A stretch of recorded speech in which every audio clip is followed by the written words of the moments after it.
It's the Gould Show with your host, Jake Gould, and I'm joined today by a sports reporter who's been a great mentor of mine. He's an LA lifer, the ultimate hustler, and in the words of ESPN LA's Michael Thompson, he's the Latino Howard Cosell. He's Beto Duran. He is in San Antonio covering this Saturday's big fight between Canelo Alvarez and Callum Smith. Beto, thanks for coming on my show, man. What's going on? First of all, I'm honored to have you on. Oh, wait a minute, I'm not the host. Because before, I would have been the one interviewing you. And for the people who don't know your story, we met when you were in high school. You came into the, back then, Time Warner Sportsnet, the Lakers station I was working at that time. And when people come in and they're high school kids, you could tell who wants it and you could tell who's just a fanboy. And you came in asking questions. You weren't doing the tour. You're like, okay, I want to work here. Years later, when I saw you at a fight, I think it was the Velasco, if I'm not mistaken. You told me about it, and you're like, I know you don't remember me. I was like, yeah, I do. First of all, your name, I remember that. But you got older. You went to Cal Lutheran, right? Cal Lutheran. You were up to me, and I was like, this kid's going to have something. So I'm not saying I'm the one the Don where you got to kiss my ring, but whenever you find somebody who wants to put in the hustle and the effort in this jacked up business, you look out for people, especially when they're friends of friends. And did I think you were going to make it? Yeah. Have you made it? Nope. Are you going to? Hell yeah, because you're doing this Good as Gold with a podcast, not knowing where the return on investment is at. You're doing it because you love it and because it's going to hit eventually.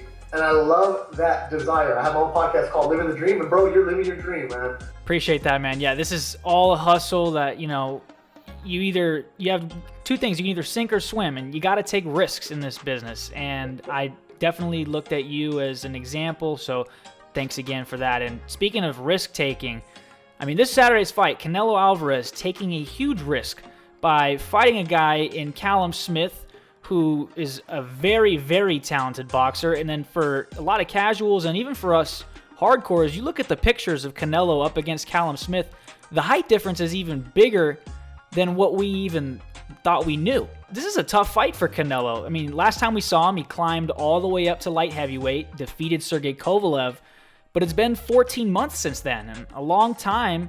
But for a guy like him who's always in the gym, maybe not all that big of a deal. And barring a draw, we'll probably know who the world's best super middleweight is by the end of the night. But walk us through this fight, Beto. What are you expecting come Saturday night? All right, so Canelo's fighting for the first time since he stopped Sergey Kovalev.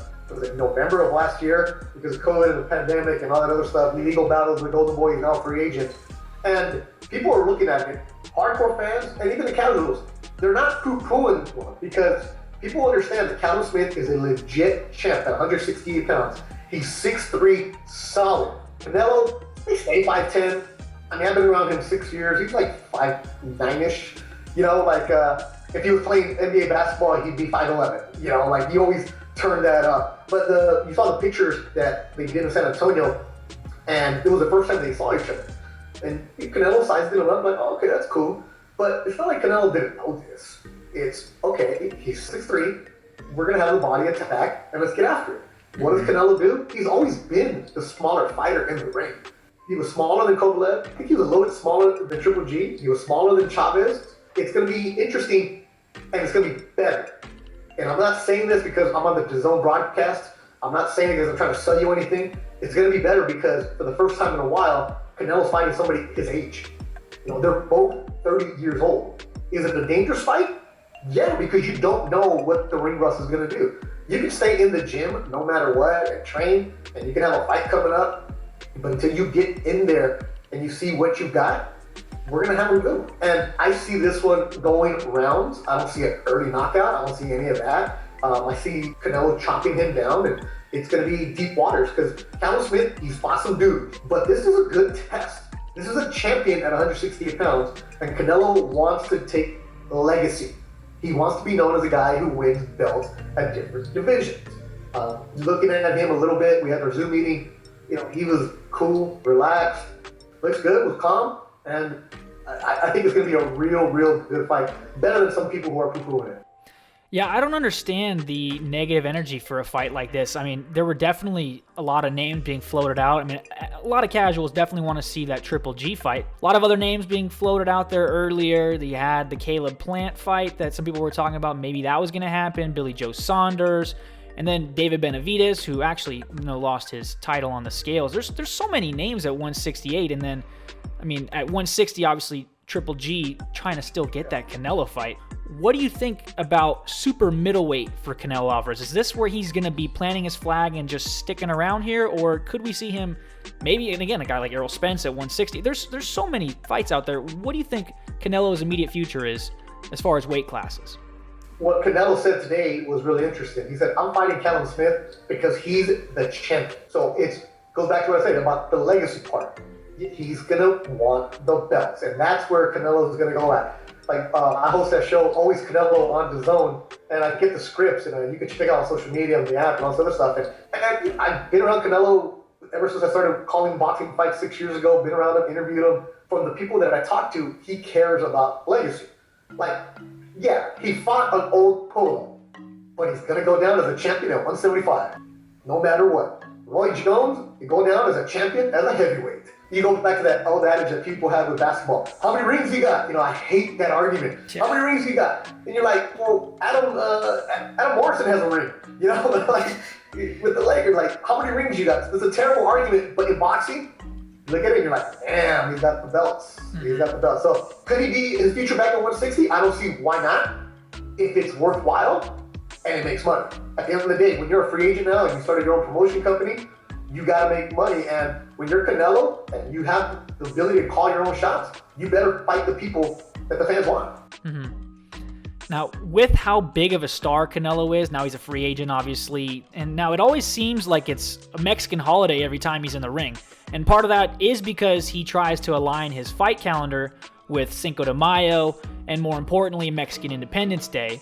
But while we didn't get any Canelo fights on either of those two holidays, I mean, at least he's fighting around Christmas time, right? Like, is this still going to be that big event, even though the atmosphere won't be the same, more spaced out at the Alamodome?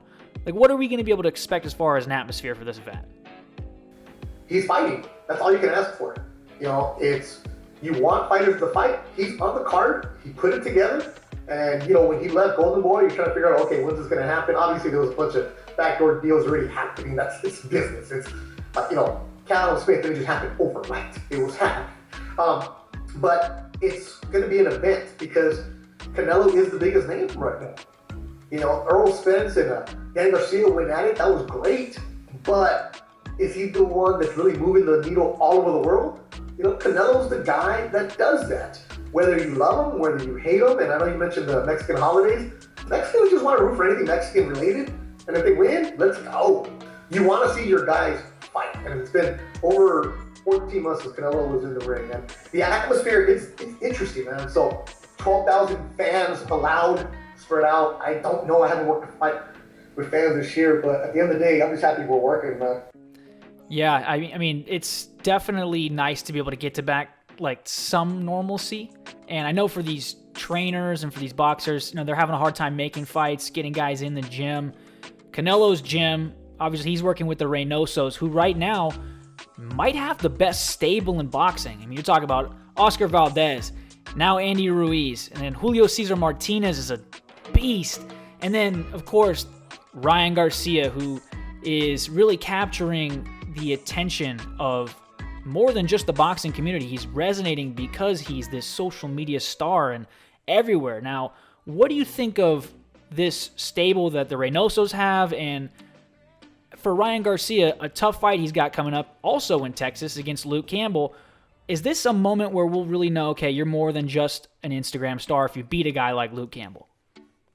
Yeah, and you also add the heavyweight Frank Sanchez, the Cuban Flash, who's going to be the co-feature in the Eddie Reynoso triple stable. As far as for Ryan, I've known Ryan since he signed with Golden Boy. He would come on and he was doing the early fights at 3 o'clock at the Forum, I called him a fight of his in Montreal, that was off TV that we streamed later on. The progression for Ryan Garcia, you can hate him the way he does and his antics. He wants you to do that. He's trolling you. Mm-hmm. But if you look at the pure boxing, he's improved tremendously. Leaving his dad as the main trainer, leaving Victorville, leaving everybody telling him he's amazing, because you would see him in the Southern California gyms when he'd come spar, and it was like entourage. But when he went to Eddie Reynoso, that all changed. You know, he's doing the work. And as much as you want to hate on Ryan, the social media star, the dude's got skills. I'm glad he's finally getting tested against Luke Campbell, a real test. I want to see Ryan get hit because I want to see how Ryan reacts because I think the kid will do well. He talks a lot, which is great. He fights well, which is great. And we're talking about a fight on the same weekend as Canelo, and it's January 2nd. What are we doing, Ryan? Everybody talks about the kid. You know, I got a 15-year-old. I know his friends, and you can tell that every single one of those kids, they're not watching Canelo. They're asking me, dude, you're working Ryan? Dude, you know Ryan's fight? Anytime I post something on Instagram, oh, you know Ryan? Like, I'm like, dude, you're a football player who's going to USC. You don't care anything about boxing. But yeah, but I follow him. Like, that's the brand. If you can capitalize on it, I would love to see Ryan continue to progress. But he's at least stepping up. And that's what you want to see from a young fighter. Now, lightweight in general, like boxing's like lower classes right now, I think is really obviously, everyone loves the heavyweights here in America. And we have had a little bit of a heavyweight renaissance. Deontay Wilder and Tyson Fury fought twice. There's talks of AJ and Fury trying to get it on, but, you know, legal issues to sort out there. The real potential, I feel like, is for these light divisions to really carry boxing. And you got guys like Vergil Ortiz, who is poised to make, you know, another splash, another Texas fighter. Vergil and Ryan, I'm not saying they're going to fight because there's a weight difference there, but if you're allowed to make this prediction, who do you think has the better boxing career between those two? Is it too early to even kind of get there, or? I hate to say that because they're too young. They're like fighters that are in AA, to put a baseball term. And, you know, Ryan, we haven't seen him get tested. Also, think about it. How old are you now? I'm 23. Okay, so when you're 18, you think one way. When you're 21, you think a different way. When you start turning 25, 26, you have different priorities. You think a different way. And it's happened to every single fighter. Vergil doesn't care about his social media. Vergil wants to play his video game, and he wants to play his guitar and piano and leave him alone. And if you'll follow him, cool. If Vergil could have somebody else do the social media, he would. And which probably going to happen pretty soon. Yeah. Ryan loves all that. They have different personalities, but you buy stock in both of them. As far as like the better boxing career, I just don't know because I've never seen either of them get tested. I love the way Vergil Ortiz just has that attitude of, I don't care, let me just fight. But will he be the mega star? No. And he's okay with that. Ryan wants to be the mega star, and he's okay with it. And I love it. And it's room for both. I mean, I look at Vergil. I think, to me, that's Golden Boy's number one prospect as far as... I could see him getting in there and beating a Yordenis Ugas right now. I would really, really like to see a fight between him and Jesse Vargas. What do you think of a fight like that? I don't think the fight with Jesse Vargas would do anything for Vergil. You have an older Jesse Vargas.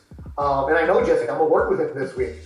Jesse will give him a battle. But I think it's time for fans to say, hey, Vergil, I want you against a young dog. There's just so many different names and the politics of what's going on. But Vergil doesn't want to fight those I need to get better fights. He wants to fight for a belt. Vergil will take Spence right now. I love that. Yeah, that's super. I mean, I think that'll be a cool fight in Jerry World. We get so, sometimes as boxing fans, so looking forward to the future, and it's hard to do that when the fight that's in the ring is all you can really care about at the moment. Usually I don't talk about like potential fights or anything like that, but because you're my guy, Gould, I'll do it because it's like hypothetical. Like when we work at ESPN Radio, it was like, oh, what do you think about this team? Oh, hypothetically, are we going to get LeBron? Oh, we're going to do this. It's like, oh my God, this was terrible summer sports talk radio. Yeah. You know, what are we going to do here? Like, oh, that's anything with boxing, but it's fun. And it's a fun time right now. At least we're getting the fights and you're getting guys back into the ring. Texas allowing fans.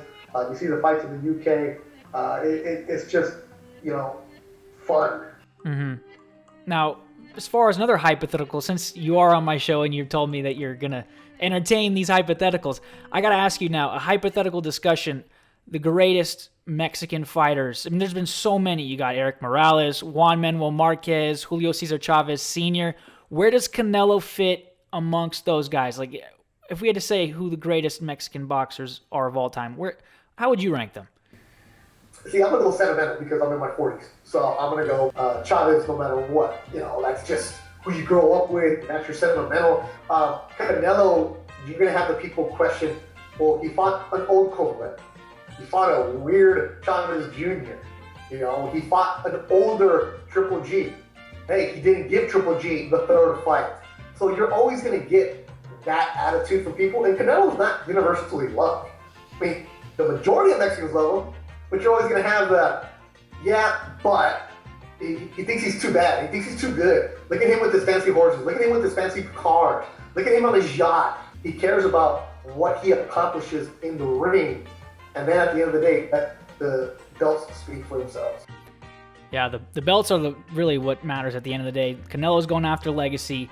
A legacy fight here with Callum Smith and Beto.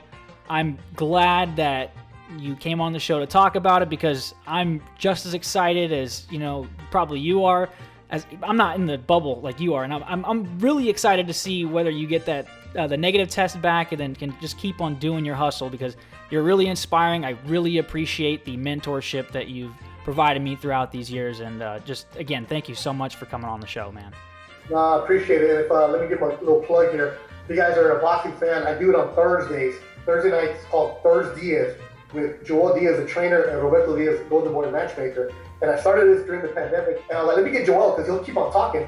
And then he's like, hey, can we do it again next week? And imagine having your two Mexican uncles just tell you stories for an hour and a half on Thursday night because we can't go anywhere during this pandemic. And we're drinking wine, we're drinking tequila or bourbon, whatever it is.